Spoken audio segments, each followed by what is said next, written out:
News states में आपका स्वागत है। आज की मुख्य खबरें कुछ इस प्रकार में। कोरोना महामारी के खिलाफ लड़ाई से आज सबसे तेज रफ्तार से टीकाकरण किया जा रहा। आज इस टीकाकरण के 1 साल पूरे हो गए और इस 1 साल के दौरान देश में कोरोना रोधी टीके की करीब 156 करोड़ से अधिक खुराक लोगों को लगा दी गई है। इसी महीने की 3 तारीख से 15 से 18 साल के किशोरों को भी कोरोना रोधी टीका लगाने जाने लगे हैं। इसके साथ ही फ्रंटलाइन वर्कर, स्वास्थ्यकर्मी और 60 से ऊपर बुजुर्गों की बूस्टर डोज भी लगने लगी है।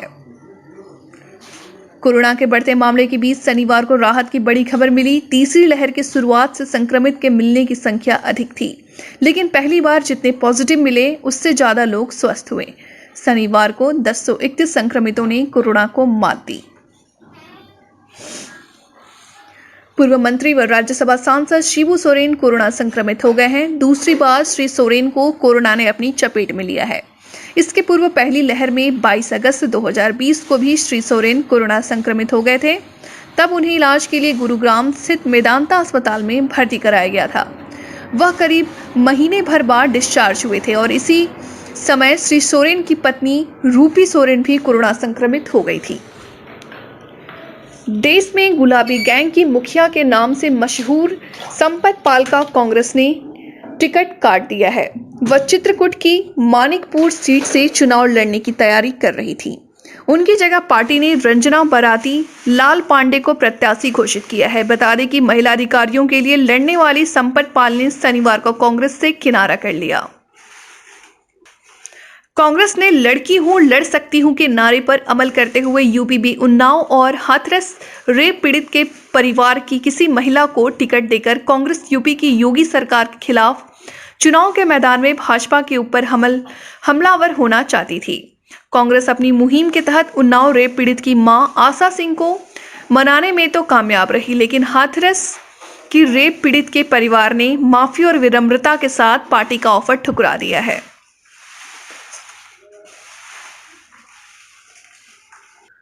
पश्चिमी विक्षोभ और प्रतिचक्रवात गुजर चुके हैं। हालांकि रात की अपेक्षा दिन कुछ ठंडा महसूस हो रहा है।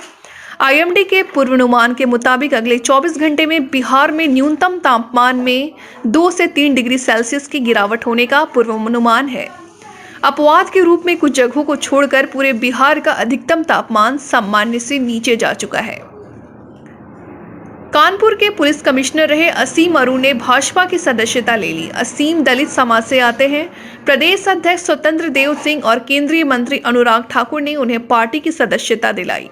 इस दौरान अनुराग ठाकुर ने बड़ा बयान दिया। उन्होंने कहा कि जो लोग दंगा करवाते हैं वही समाजवादी पार्टी में जाते हैं, जो भाजपा में आते हैं वो दंगा करने वालों को पकड़ते हैं। केंद्रीय अन्वेषण ब्यूरो ने 50 लाख रुपए से अधिक के कथित रिश्वत मामले में सार्वजनिक क्षेत्र के उपक्रम गेल के निदेशक ES रंगनाथन को गिरफ्तार कर लिया है। इससे पहले सीबीआई ने 5 और लोगों को गिरफ्तार किया था। आरोपियों के परिसरों से तलाशी के दौरान लगभग 1.29 करोड़ रुपए नगद, 1.3 करोड़ रुपए के सोने के आभूषण और अन्य कीमती सामान बरामद हुए हैं। कुछ देर में सभी आरोपियों को कोर्ट में पेश किया जाएगा। अमेरिका के टेक्सास में एक आतंकी ने शनिवार को एक यहूदी मंदिर पर हमला कर 4 लोगों को बंधक बना दिया। टेक्सास पुलिस, स्वाट, ट्रकवाइड और FBI टीम ने मिलकर 4 बंधक को सुरक्षित छुड़ा लिया है। आतंकी का मकसद टेक्सास की जेल में बंद पाकिस्तानी न्यूरो साइंटिस्ट आफिया सिद्दीकी की रिहाई था। आफिया को कल कायदा से संबंध रखने के आरोप में अमेरिका में जेल की सजा सुनाई गई थी। खबर है कि मुलायम सिंह यादव की छोटी बहू अपर्णा यादव आज भारतीय जनता पार्टी का दामन थाम सकती हैं। हालांकि इसकी पुष्टि नहीं है, लेकिन सोशल मीडिया पर इसकी चर्चाएं तेज हो गई हैं। झारखंड में 31 जनवरी तक सेमी लॉकडाउन जारी रहेगा। पहले यह 15 जनवरी तक लागू था। वर्तमान स्थिति को देखते हुए राज्य सरकार ने इसे बढ़ाकर 31 जनवरी तक कर दिया है। पूर्व में 15 जनवरी तक जारी पाबंदियां 31 जनवरी तक भी लागू रहेंगी। कोई नया बदलाव नहीं किया गया है। यूपी में विधानसभा की रणभेरी बज चुकी है। अब जबकि मतदान के लिए 1 महीने से भी कम समय बचा है, ऐसे में सभी राजनीतिक पार्टियां अपने उम्मीदवारों के नाम की घोषणा कर रही है। इस कड़ी में AIMIM के यूपी चुनाव के लिए 9 उम्मीदवारों की पहली लिस्ट जारी की। बता दें कि एआईएमआईएम ने यूपी विधानसभा चुनाव के मद्देनजर आज जो पहली लिस्ट जारी की है उसमें सारे उम्मीदवार मुस्लिम हैं। प्रयागराज जिले की पश्चिमी विधानसभा सीट से बाहुबली अतीक अहमद की पत्नी Shaista Parveen AIMM all India Majlis Ittehadul Muslimeen के टिकट पर चुनाव लड़ेंगी। वहीं शहर दक्षिणी विधानसभा से एआईएमआईएम पार्टी के जिला अध्यक्ष शाह आलम मैदान में होंगे। इसकी जानकारी पार्टी जिला अध्यक्ष शाह आलम ने दी। फाफामऊ विधानसभा के संबंध में उन्होंने बताया कि संभवतः अधिवक्ता हरदेव सिंह चुनाव लड़ेंगे। यूपी में विधानसभा चुनाव 2022 की तारीखों का ऐलान होते ही प्रदेश की राजनीति का पूरा नजारा बदल गया है। पार्टियों के विधायकों के दल बदलने का सिलसिला अपने चरम पर है। इस बीच लखनऊ में समाजवादी पार्टी ऑफिस के सामने अलीगढ़ के आदित्य ठाकुर ने अपने ऊपर पेट्रोल डालकर खुदकुशी करने की कोशिश की। घटना का वायरल वीडियो देखने से पता चल रहा है कि सपा नेता टिकट न मिलने से नाराज है। बिहार में एक तरफ जहां शराबबंदी की सख्ती बढ़ाई गई है और लगातार कार्रवाई की जा रही है, वहीं दूसरी ओर फिर एक बार आधा दर्जन से अधिक लोगों की संदेहास्पद स्थिति में हुई मौत ने हड़कंप मचा दिया है। नालंदा जिला के सोसराय थाना क्षेत्र के छोटी पहाड़ी, श्रृंगार हाट और पहाड़ तल्ली मोहल्ले में शनिवार को 9 लोगों की मौत हो गई। मृतक के परिजनों ने जहरीली शराब से मौत होने का दावा किया है, जबकि शुरू में पुलिस इन मौतों की वजह ठंड और हार्ट अटैक बताती है। नालंदा में जहरीली शराब पीने से 13 लोगों की मौत के बाद बिहार में एक बार फिर शराबबंदी कानून का विरोध शुरू हो गया है। विपक्षी पार्टी आरजेडी और कांग्रेस के साथ साथ नीतीश सरकार की सहयोगी एचएएम भी इसे लेकर हमलावर है। समय समय पर बीजेपी भी कानून की समीक्षा करने की मांग कर चुकी है। लोगों की मौत से नाराज एचएएम सुप्रीमो और पूर्व मुख्यमंत्री जीतन राम मांझी ने कहा कि मुख्यमंत्री नीतीश कुमार को इस पर विचार करना चाहिए। ओमिक्रॉन झारखंड में दिसंबर में ही दस्तक दे चुका था, लेकिन जीनोम सी वैक्सीन की मशीन नहीं होने के कारण यह पुष्टि नहीं हो रहा था। अब यह स्पष्ट हो गया है कि राज्य में कोरोना मरीजों में लगातार हो रही बढ़ोतरी का कारण ओमिक्रॉन ही है। 1 जनवरी को रिम्स से 13 दिसंबर से 31 दिसंबर तक लिए गए 87 सैंपल जांच के लिए आईएलएस भुवनेश्वर भेजे गए थे। इनमें से 14 में ओमिक्रॉन की पुष्टि हुई।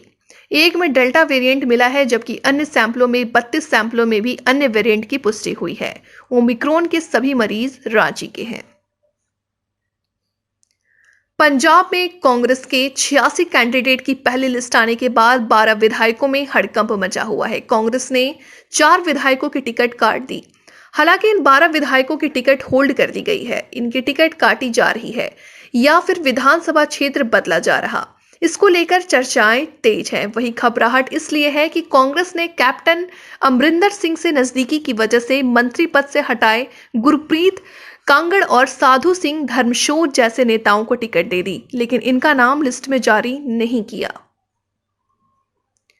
देश के सबसे पुराने क्लबों में से एक हैदराबाद के सिकंदराबाद क्लब में शनिवार रात आग लग गई। आग इतनी विकराल थी कि 144 साल पुरानी इमारत पूरी तरह खाक हो गई। पुलिस ने बताया कि इमारत में रात करीब 3 बजे आग लगी थी, जिस पर सुबह 6 बजे काबू पाया जा सका। पुलिस का कहना है कि आग में मुख्य इमारत पूरी तरह जल चुकी है। दमकल विभाग का कहना है कि 10 दमकल गाड़ियों की मदद से आग पर काबू पाया जा सका। भाजपा सरकार में मंत्री रहे दारा सिंह चौहान रविवार को समाजवादी पार्टी में शामिल हो गए। उन्हें सपा अध्यक्ष अखिलेश यादव ने पार्टी की सदस्यता दिलाई। इस मौके पर उन्होंने कहा कि जिस तरह अभिमन्यु को रोकने के लिए बड़े बड़े महारथी लगाए गए थे, वैसे ही अखिलेश को भी रोकने की कोशिश की गई है, लेकिन वह सबको तोड़कर आगे निकल चुके हैं। 7वां द्वार तोड़कर वह विजय प्राप्त करेंगे। गणतंत्र दिवस से पूर्व देश के 3 राज्यों दिल्ली, जम्मू एवं कश्मीर और पंजाब में मिले विस्फोटक को आतंकियों की करतूत माना जा रहा है। सूत्रों का कहना है कि सीमा पार बैठे आतंकी संगठन देश में गड़बड़ी पैदा करने की नीयत से बड़े हमले की फिराक में है।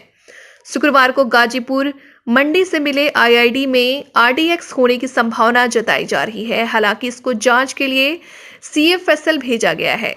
उसके बाद ही साफ हो पाएगा कि विस्फोटक आरडीएक्स था या अमोनियम नाइट्रेट। गोवा विधानसभा चुनाव में चंद दिन रह गए हैं। इस बीच रविवार को दिल्ली के मुख्यमंत्री और आम आदमी पार्टी के संयोजक अरविंद केजरीवाल ने कहा कि गोवा में 14 फरवरी को चुनाव है और उन्हें लग रहा है कि इस बार असली बदलाव आएगा। उन्होंने कहा कि पहली जनता के पास ऑप्शन नहीं था, एक बार भाजपा और एक बार कांग्रेस आ रही थी। लोग इससे तंग आ चुके और अब वो बदलाव चाहते हैं। पाकिस्तान में सत्ता में बदलाव की सुगबुगाहट तेज हो गई है। पाक सेना मौजूदा पीएम इमरान खान का विकल्प तलाश रही है। इस दिशा में सेना और पूर्व पीएम नवाज शरीफ के बीच सुलह की कोशिशें तेज हो गई। सुप्रीम कोर्ट ने शरीफ को संसद से आजीवन बेदखल कर दिया है। कोर्ट ने संविधान के अनुच्छेद 62(1) के तहत सजा सुनाई थी। अब सुप्रीम कोर्ट का बार एसोसिएशन इस अनुच्छेद के ऐसे इस्तेमाल को सुप्रीम कोर्ट में चुनौती देगी, पर सूत्रों का कहना है कि यह सेना और नवाज की पार्टी के बीच सुलह को दर्शाती है।